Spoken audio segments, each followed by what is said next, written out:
रोम मेरी रगों में बसता है, इसकी ऊर्जा मेरे रक्त से प्रवाहित होती है और इसका अनोखा जादू मेरी आत्मा को अंदर तक प्रसन्न कर देता है। रोमवासियों के गर्व और जुनून से मैं हमेशा प्रेरित होता हूँ और बारिश के मौसम में यहाँ की गलियों में घूमते हुए मेरी आंखों में अक्सर खुशी के आंसू आ जाते हैं। जी हाँ, कुछ ऐसे ही शब्द थे रोम की धरती पर कदम रखते हुए उस जुनूनी अरबपति के, जो एक गुरु के रूप में अपने मित्र चित्रकार और महिला को सुबह उठने की पाठ पढ़ा रहा था। पिछले भाग में हमने जाना कि किस तरह रोम पहुंचकर उन्होंने 20-20-20 की रूपरेखा से उन दोनों का परिचय करवाया। इस बार जानते हैं कि मिस्टर रायली क्या कहना चाहते थे जब वो बोले कि अब हम कुछ मृत लोगों से मिलेंगे। उन्होंने हवा में हाथ उठाया और इस बार 1 या 2 नहीं, पूरे 3 लोग अपने साथ एक स्कूटर लेकर उनके सामने पहुंच गए। वो बोले, मुझ पर विश्वास कीजिए और अपने अपने स्कूटर पर बैठकर मेरे पीछे आते रहिए। रोम की गलियों में घूमते हुए वो लोग अचानक एक खाली पड़ी इमारत के बाहर रुक गए। मिस्टर रायली ने उन्हें उस अंधेरी और धूल भरी सुरंग जैसी इमारत में प्रवेश करने को कहा। चित्रकार को थोड़ी सी चिंता हुई और उसने पूछा, ये हम कहाँ आ गए? जवाब मिला, ये भूमि के गर्भ में बना एक कब्रिस्तान है। पुराने समय में रोमवासी यहीं अपने मृतकों को दफन किया करते थे। महिला ने कहा, और हम यहाँ क्या कर रहे हैं? जवाब मिला, मैं आपको यहाँ एक विशेष कारण से लाया हूँ। अचानक उन्हें उस सुरंग के दूसरे सिरे से कदमों की आहट सुनाई दी। हालांकि उन दोनों को अपने गुरु पर पूरा विश्वास था, पर उस क्षण वहां आना उन्हें चिंताजनक लगने लगा। वो सोच रहे थे कि क्या उन्होंने सही किया। सामने एक व्यक्ति हाथ में मोमबत्ती लिए नजर आया। सर पर हुडी पहन रखी थी, इसलिए उसका मुंह ठीक से दिख नहीं रहा था। जब वो रोशनी में आया तो एक जाना पहचाना चेहरा सामने आया। वो और कोई नहीं थे, उनके प्रिय गुरु स्पेल बाइंडर थे। हे प्रभु, आपने तो डरा ही दिया था, चित्रकार ने कहा। बदले में गुरु ने उनसे क्षमा याचना करते हुए कहा कि वो खुद इस जगह पर आकर भटक गए थे। और तब उन्होंने अपने प्रिय शिष्य रायली साहब को गले से लगा लिया। यहाँ आने का बहुत बहुत धन्यवाद, रायली बोले। इस पर स्पेलबाइंडर ने कहा कि मैं यहाँ आप लोगों से अपने विचार साझा करने आया हूँ। इस तरह की गहरी नींद की अवस्था हमारी कलात्मक, रचनात्मक और भावनात्मक विकास के लिए जरूरी है। इस पर चर्चा करने के लिए इससे अच्छी जगह और क्या होगी, क्योंकि न केवल इस तहखाने के निवासी एक अंतहीन नींद में है, बल्कि विज्ञान अब इस बात की पुष्टि करता है कि प्रारंभिक मृत्यु के प्राथमिक तरीकों में से एक है पर्याप्त नींद न लेना। इस सब के बीच मिस्टर रायली की नजर उन अंगूठियों पर पड़ी जो उस महिला और चित्रकार ने एक दूसरे को पहनाई थी। पूछने पर मालूम हुआ कि वो दोनों सगाई कर चुके थे और जल्द ही विवाह करना चाहते थे। मिस्टर रायली ये जानकर बहुत प्रसन्न हुए और उन दोनों के विवाह का सारा खर्च उठाने का प्रस्ताव भी रखा उन्होंने। और फिर स्पेल बाइंडर नाम से पुकारे जाने वाले उस महान दार्शनिक और गुरु ने अपनी शिक्षा आरंभ की।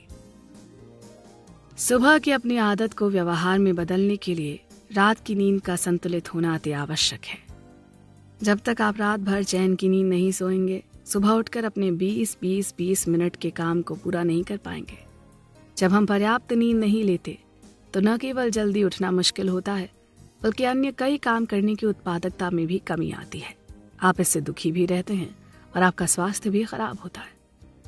मेरी नींद तो कभी भी पूरी नहीं होती, शायद इसीलिए मैं हमेशा खुद को थका थका सा महसूस करती हूँ, महिला ने कहा। हाँ, एकदम सही, चित्रकार ने भी समर्थन किया।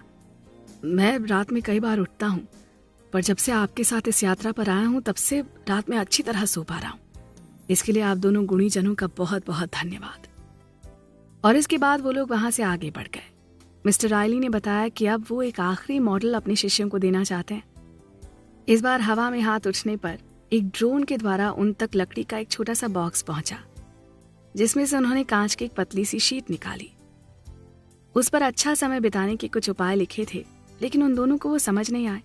पूछने पर मिस्टर रायली ने कहा, आप जल्दी जान जाएंगे, और ये कहकर वहां से चल दिए। द 5 AM क्लब के तीनों सदस्य रायली साहब की शानदार कार में सवार होकर ब्राजील के साओ पाउलो में एक खूबसूरत जगह पर विवाह के समारोह के लिए जाते हैं। उन दोनों ने उनका हृदय से धन्यवाद दिया जो मिस्टर रायली ने इस स्वप्न जैसी लगने वाली शादी में उनकी मदद की, जैसा कि उन्होंने रोम में बिताए आखिरी दिन वादा किया। रोम की यात्रा को 3 सप्ताह बीत चुके थे। इस बीच सुबह 5 बजे उठकर किए जाने वाले नियमों का पूरी तरह पालन हो रहा था। उस महिला के जीवन में इससे पहले इतने सुखद अनुभव एक साथ कभी नहीं हुए थे।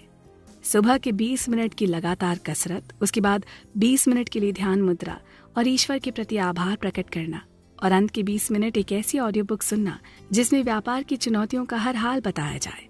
ये सब करके वो अपने आप को हर दिन एक नए रूप में देख रही थी। अपने अंदर बढ़ता आत्मविश्वास और जीने को जीने की एक नई उमंग इस बात का प्रमाण थे कि 5 AM क्लब का सदस्य बनना उन्हें पूरी तरह रास आ रहा था।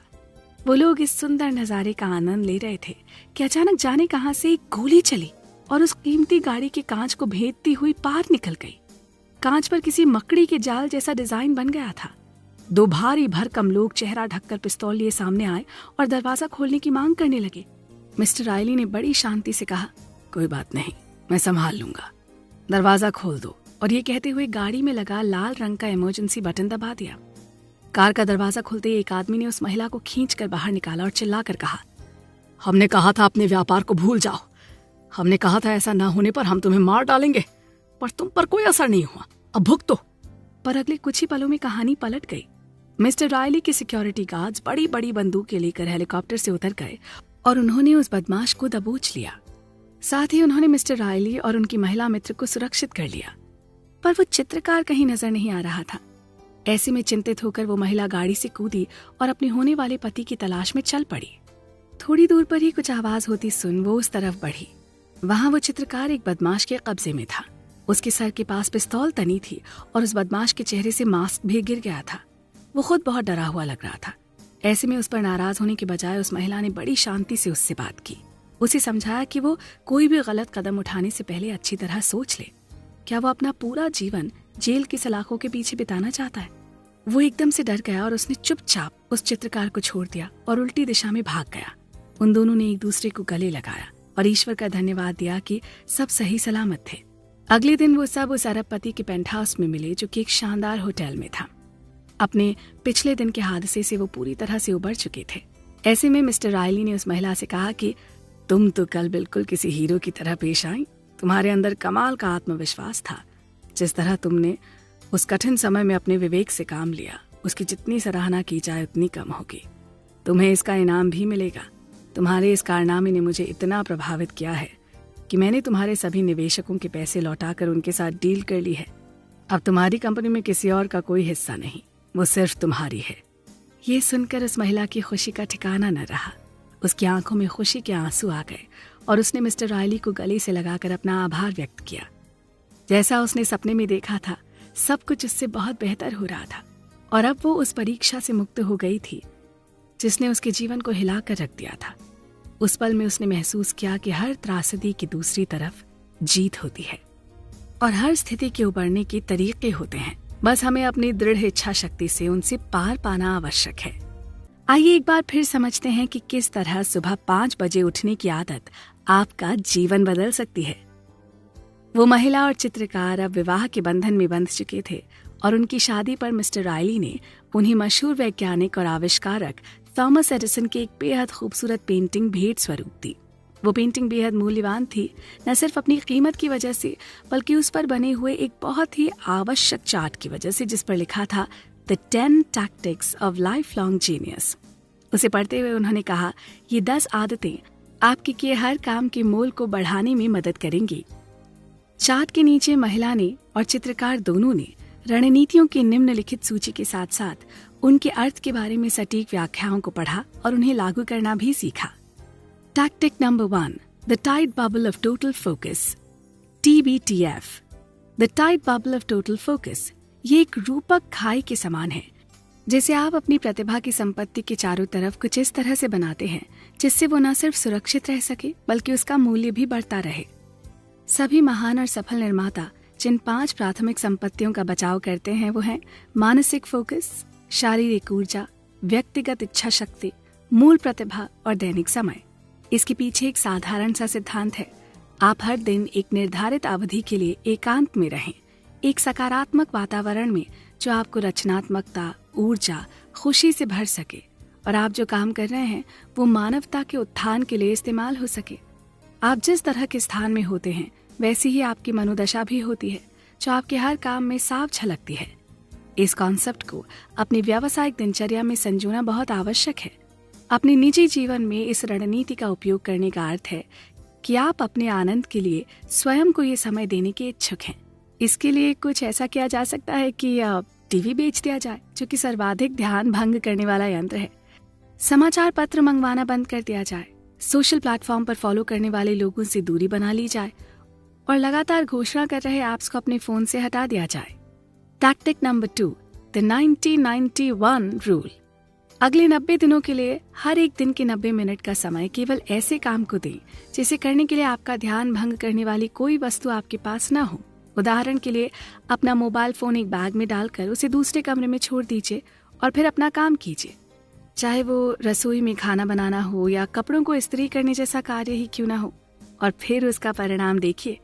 90 दिन, 90 मिनट और एक काम बिना ध्यान भंग किए, ये अपने आप में असाधारण होगा। Tactic number 3, the 60-10 method. इसके बाद अपने लिए 60 मिनट का समय निकालिए जिसमें आप बैठकर या खड़े रहकर अपनी बेहतरी के लिए कोई ऐसा कार्य करें जिससे आपको आंतरिक संतुष्टि मिले। बिना आसपास किसी आवाज के या ध्यान भंग किए पूरा 1 घंटा ध्यान मुद्रा में एक टक कुछ देखते रहें। इस काम के लिए चाहे तो एक टाइमर की मदद ले लें।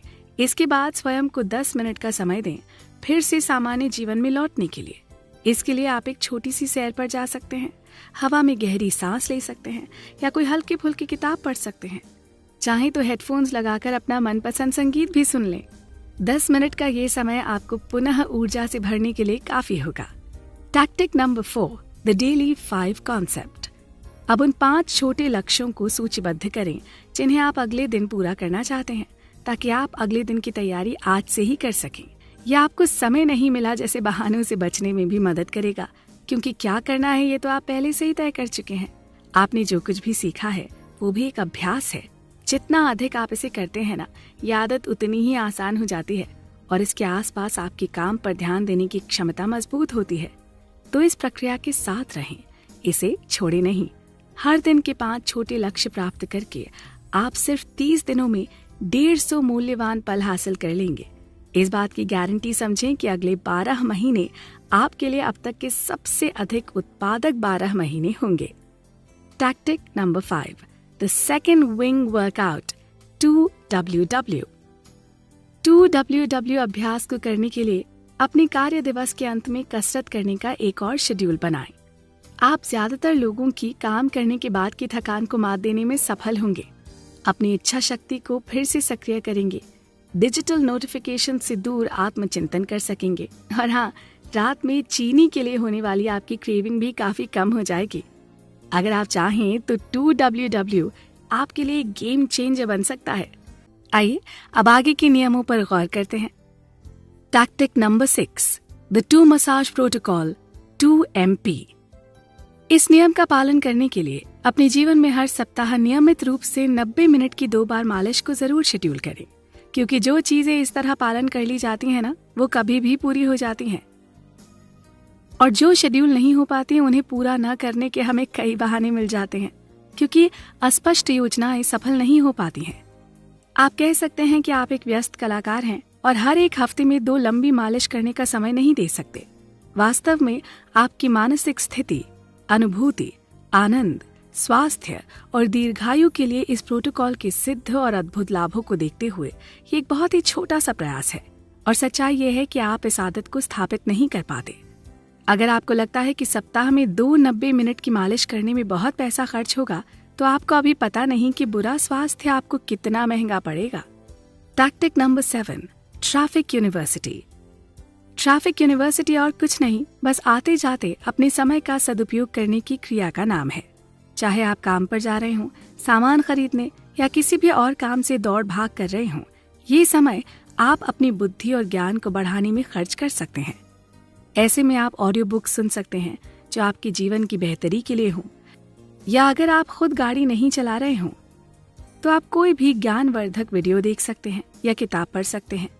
सत्य तो यह है कि ऐसा करते समय अगर आप एक भी काम सीख जाते हैं या एक भी अच्छा विचार बनाते हैं तो आपकी यात्रा सफल और सार्थक मानी जाएगी। ऐसे में आपकी रचनात्मकता, उत्पादकता, जीवन शक्ति और आध्यात्मिकता तेजी से बढ़ सकती हैं। आज कोई अन्य निवेश साधन उपलब्ध नहीं है जो आपकी शिक्षा और विकास में निवेश करने पर इससे अधिक रिटर्न दे पाएगा। Tactic number 8, the dream team technique. अपने आसपास एक ड्रीम टीम का गठन करें। ये कोई भी हो सकते हैं।